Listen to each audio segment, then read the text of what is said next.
you will present some work on the dense 3D mapping. Okay, afternoon everyone. So you'll notice some common themes across this and everything else that we've had before, and it's going to sound probably quite similar. I'll try and add a few different things in there hopefully. So what I'm going to try and talk about is online dense 3D mapping from non-overlapping cameras this time, slight different take on it. And just dive straight in and show you what that's about. So what we're doing in this data is, in this work, is taking just raw images, no other sensors, no wheel encoders, IMUs, GPS or anything, just trying to see how good a 3D model we can create around the vehicle as it drives through a scene. You'll notice that that's the vehicle plan, it's the front. We've got stereo cameras on the front. I've tried to colour code it throughout so you get an idea of which images are from the front stereo cameras and what images are from the side. So you can see the configuration we've got is stereo on the front and mono side cameras. So what do we get from that? Hopefully this. There we go. So that's a sequence collected in Durham. Point cloud on the left is from the mono data. So we've got pretty dense 3D information. This part of the scene is from the stereo images. And again, pretty dense information. And you can see that the mono information, the SFM part of it, is scaled to the real world scene. Normally with SFM, you don't get the scale information. We're using the stereo to obtain that bit of information. You'll see how we've calibrated all that later on. Just a quick note, if you remember earlier, someone else was using the Unity 3D game engine. This is rendered in that, so this is actually converted into it's almost like a first-person shooter level again, so you can run around this and jump on things. Right, carry on.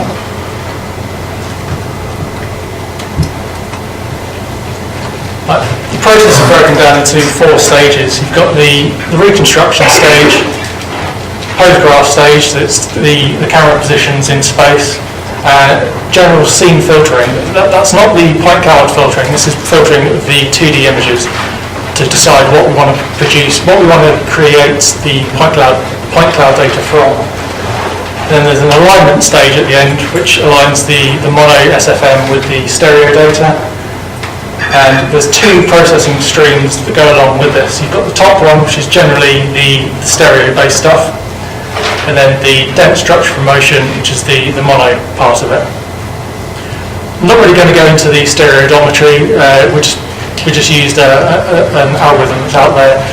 You can pick up your own, put it in there, as long as it's of sufficient accuracy to the same order of magnitude that you're trying to map. So if you're trying to map something down to centimetre accuracy, ideally you want your odometry to be of that order as well.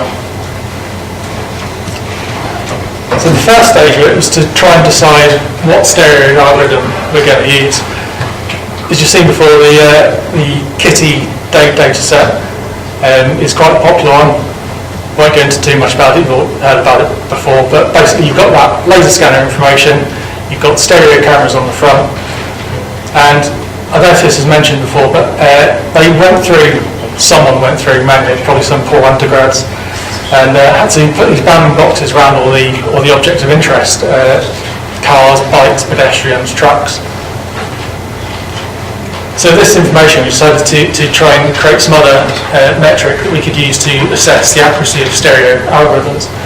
On the Kitty data site, on the Kitty site last time I checked, there was about 70 or 80 different stereo algorithms. So we didn't test them all, we just picked a few of the most common ones, some ones that perform the fastest. So the way we looked at this data was to take the annotation information, all those little boxes around the vehicles, segment out the objects labelled as cars. We did that in the laser scanner ground truth data and in the stereo data produced from the given algorithm. From that, we've made up 2 point clouds that we can use an iterative closest point technique. So it's just a way of aligning these 2 point clouds so that we can find what the offset is between the ground truth point cloud of the vehicle and the stereo reproduced point cloud. From that, you get the transform, so you can get a metric as to the positional error of the stereo to the ground truth. If you do that for each observation of the vehicle in the scene, so we've got 10 or so observations in this particular frame, and then as the vehicle drives through, you've got another frame with all the vehicles at different distances. So in this particular sequence, I think it's a sequence of about 400 images, so we've got around about 3,000 odd data points. And those data points are the ICP alignment error between the ground truth and the stereo data, and the range at which the object was seen. So that gives us a nice couple of things that we can plot. So here we've got the ICP displacement error, and that's the range at which the object was seen.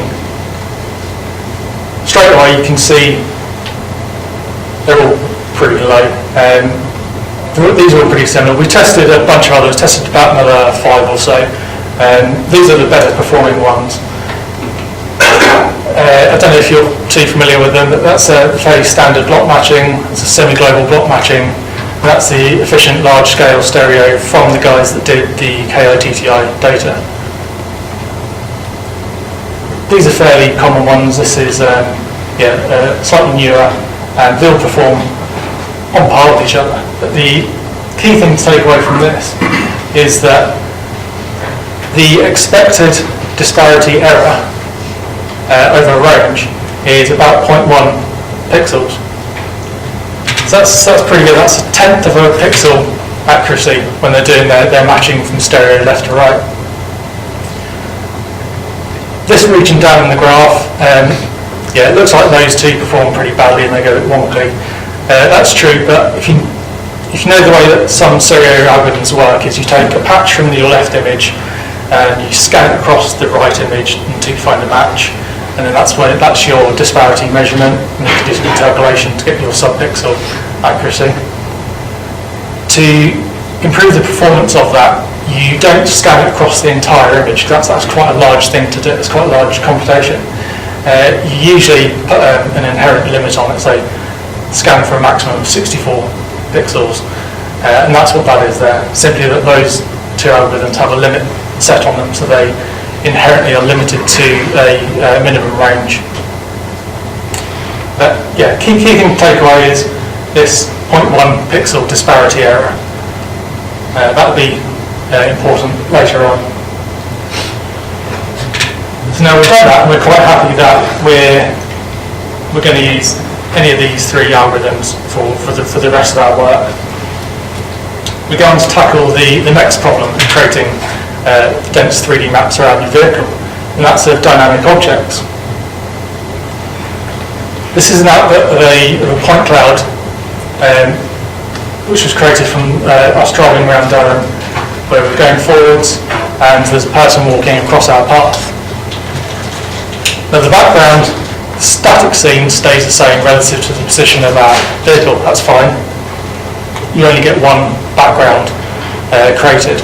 But the moving object, the person, the dynamic part of the scene is recreated at every time slice, every time you capture a pair of stereo frames. So you can see we end up with this ghosting effect.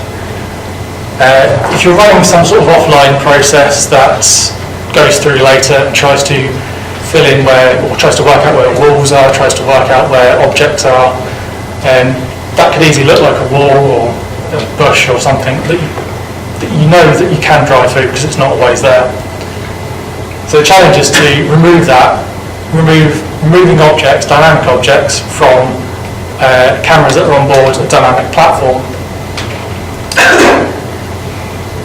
So that's the data sequence that was used to generate that point cloud. Left and right stereo images, people moving across the scene, and then that's our disparity map created with semi-global block matching. Okay, so the way we do it is to project these disparity maps back into a common viewpoint. That allows us to say that the scene in the background remains static and in the same pixel positions, the same 2D positions. So we do this in 2D disparity space. I'll show you the next video, it should make it a bit clearer what's going on.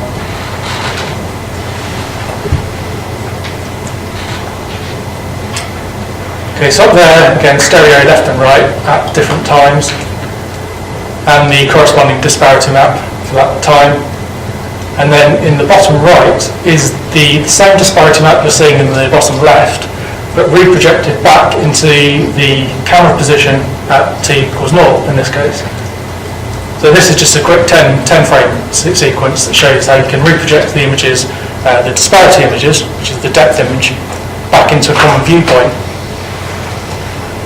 So from this we can do basically simple image differencing.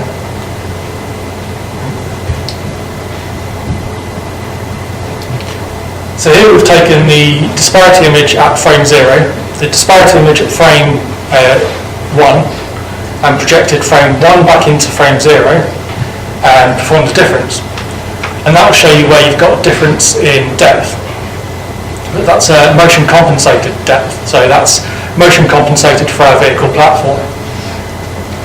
So you can see here that performing the difference image and then thresholding by that 0.1 value that we worked out previously, that's the expected error of our stereo algorithm, semi-level block matching in this case.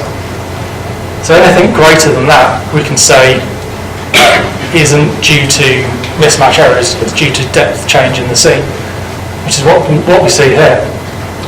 Of course, there's a bit of noise, like if you look back at the graph, there's a few spikes that come above that line, so you do get a few mismatching noise coming in. There's trees up there which are pretty difficult to match to.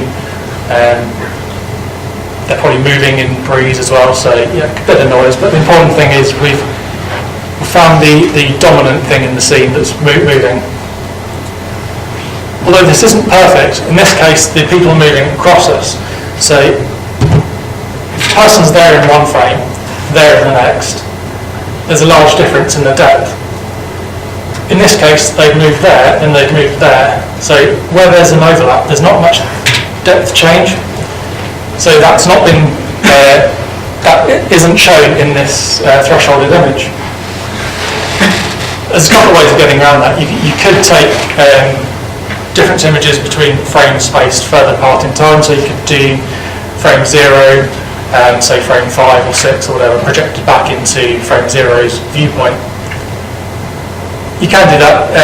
If you wanted to do that, you'd probably want to know a bit of information about the dynamics of your scene, how fast you're moving, how fast the objects in the scene are moving, so you can try and estimate what sort of time frame you need to do these back projections in.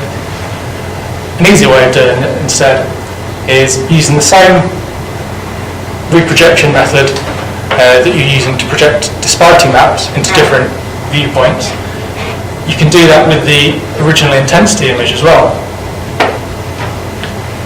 Normally if you're trying to align if you're trying to align two images, you do a 2D transformation, some sort of homography transform to align them. The problem is you can't do that on a 3D scene. If you try to do that, you'd end up with all sorts of artifacts where the perspective is different as your camera transits through the scene.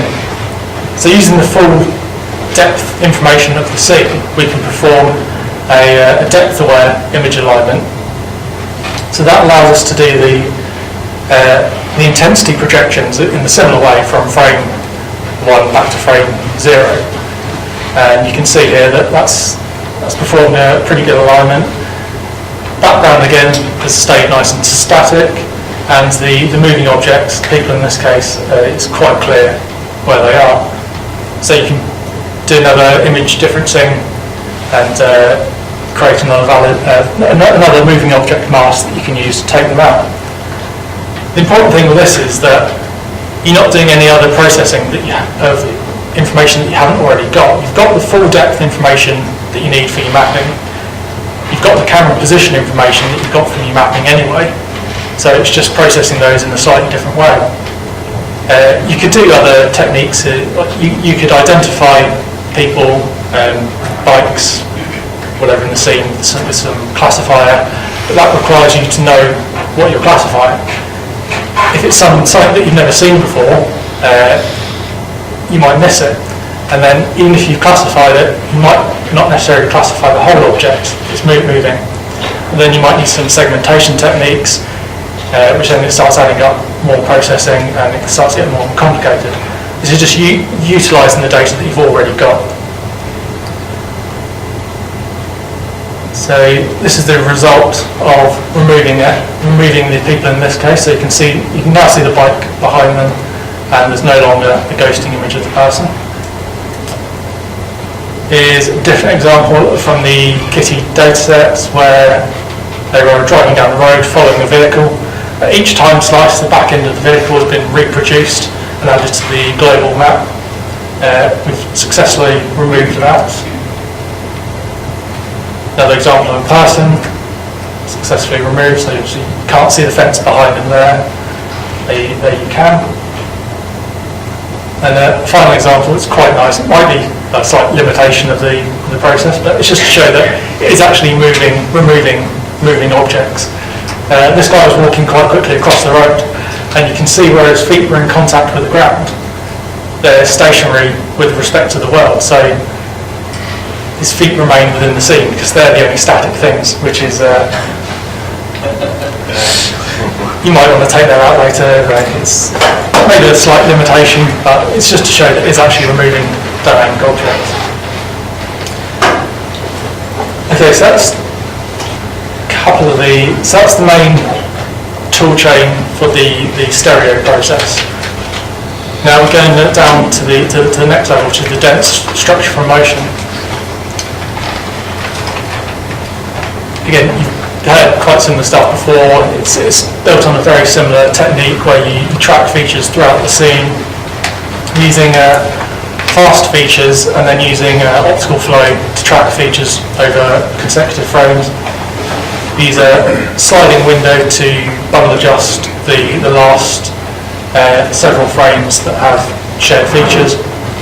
And then we use, again, good old semi-global block matching to densify it as we go along. Images that fall outside of the bundle adjustment window, we can then pick pairs to densify using semi-global. We use ones outside the bundle adjustment window because they're not going to be optimised anymore. The ones that are within the window could change as we go along. So I'll show you what that looks like.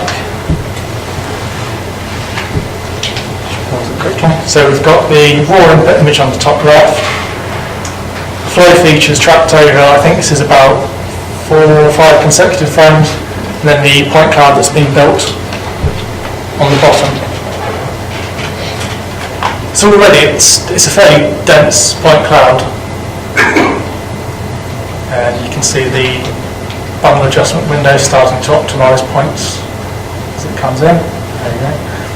So that's not bad, that's a pretty decent point map. But then we go through the densification process using semi-global block matching, and we get some pretty good relief information on the wall that we were driving past. This goes on for a couple of minutes, I'll just skip through it a few bits.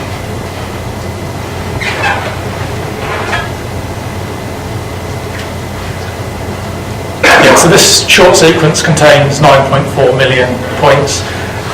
Not done any filtering on this point cloud. There's no denoising or anything on it. There's no meshing. This is the raw point cloud data and the raw positional information from the mono structure motion camera positions.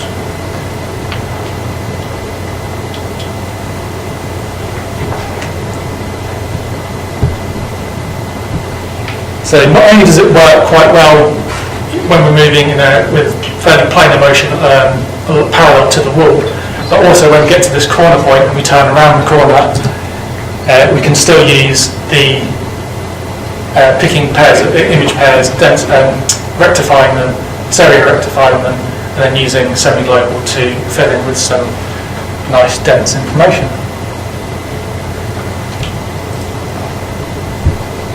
And this is just a static scene from that, just so you can see the.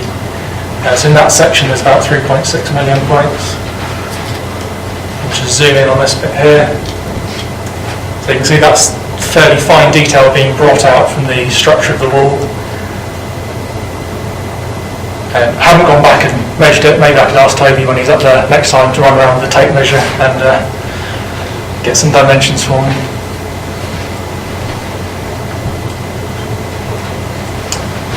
Okay, so the final stage is bringing it all together so we can create a global 3D map around the vehicle. As you've seen before, you can do this using wide-angle images and match image features across multiple cameras. We used pinhole cameras and fairly high-resolution ones, so our stereo cameras at the front, you can get quite good range accuracy on it. We don't want to limit ourselves with range accuracy, because if you're concerned about if you're driving down the motorway at 35 metres per second, about 70 miles an hour, you want a good decent range in front of you with fairly high accuracy.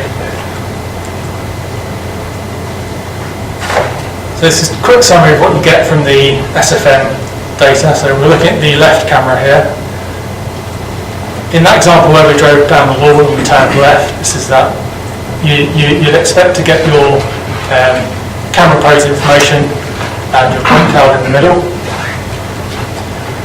From your stereo odometry, you get your world scaled pose information. So with a stereo camera, you've got your constraint to a baseline, so that tells you physically how far you've moved in meters.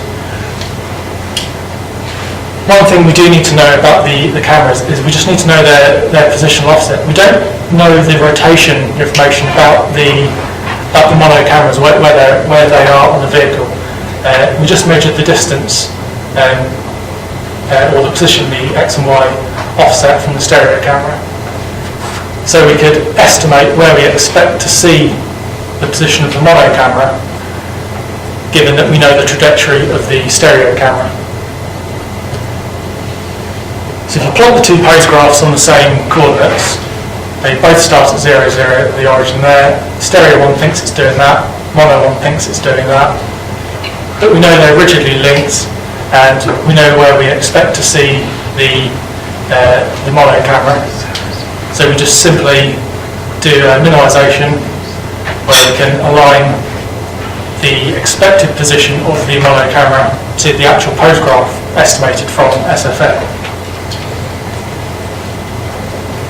So that's how we get these 2 point clouds aligned, even though they don't share any image features or any field of view. Later on they may, but we're just considering that they don't at the start of a run, and you want the point clouds to be aligned as soon as possible, without any need for calibrating the chessboards that are a pain in the arse, to be honest, and any special maneuvers. You do have to make some turns, but nothing too extreme. Here's another example. So left is red, blue is the right, and green is the front stereo. And another one, again this is the left turn that we saw with the long reconstructed wall. Another fly through.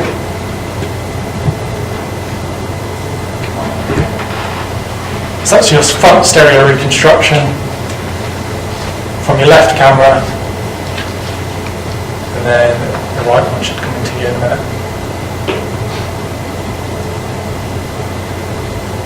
It's not a particularly long sequence, it's just a short one just to illustrate that they've been aligned with no overlap.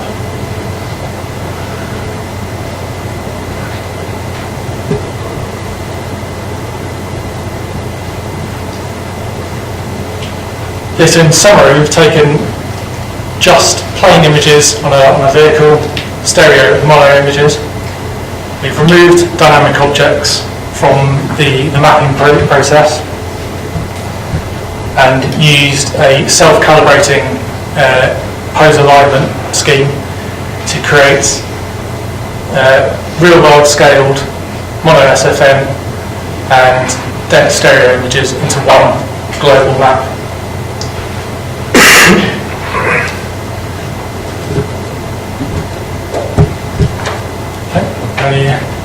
questions?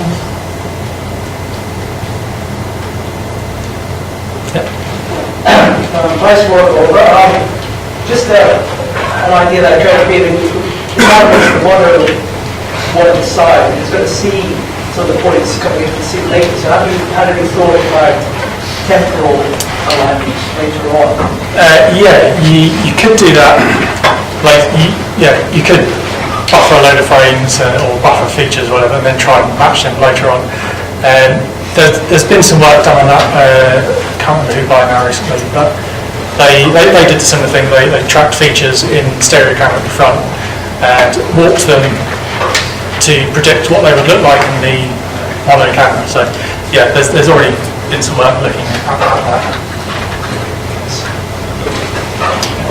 You do this fairly slowly, the cars moving quite slowly. Yep. Have you thought about how speed would influence it to do this 70 miles an hour?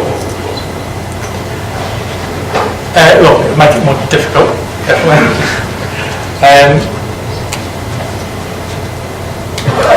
Yeah, it depends what your scene is like. If you go at 70 miles an hour, you tend to be on the motorway. You should be anyway. On the motorway, things tend to be quite far away. So frame to frame, they don't actually move that far. So yeah, it depends what scene you're driving through. Your structure through motion relies on 5 or 6 images, does it? So the wall bit showed that was 5 or 6 images being combined together to give that resolution. If you're going really fast, it does it from 2 images to get that resolution, because when you do your sparse or your semi-dense structure of motion to get the pose graph of the camera, you optimise it just with the standard bundle adjusters, and then you pick 2 frames to then do stereo rectification with, and then do your densification with semi-global. If you're going faster and you've got a sparse information of your scene, you can say, right, well, my scene's mostly 20 metres away, so I'll just pick 2 frames a bit further apart. So you've got bigger. Because the frames are further apart, you're not going to get a better stereopsis. Yeah, you would. So that would improve the resolution of things. Yeah, potentially. Would get better. Yeah, possibly.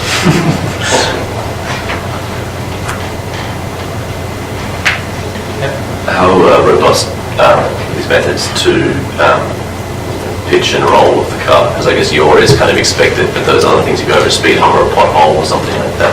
Yeah, they're robust enough to work on the cobbles around Durham. I'm not getting any numbers to say what sort of acceleration we experience or the offset. Yeah, I think if a small car, this is a little Mitsubishi IMOV thing, so it's that big, and small, light, short wheelbase, really susceptible to bumps. So it seems to be all right around there. So a bigger car should be fine. What's the benefit of placing the camera on the side? Did you do any experiments showing in comparison of how the map looks like or how dense it is when you use just the forward stereo versus using the stereo with the side camera? Yeah, I'm not going to that here, but with the stereo, if you're using fairly, because we want reasonably narrow field of view, so we've got the range on the dense stereo. So when you are driving down the street, you do lose information quite quickly, and if there's if there's a side turning quite sharp corner, you could miss that information entirely. As so, if that's the road going up there, and you turn that way, your stereo field of view is like that. You've missed all this information. Whereas if you've got side-facing camera, you've got a nice view down that road to then reconstruct, and you can do it normally.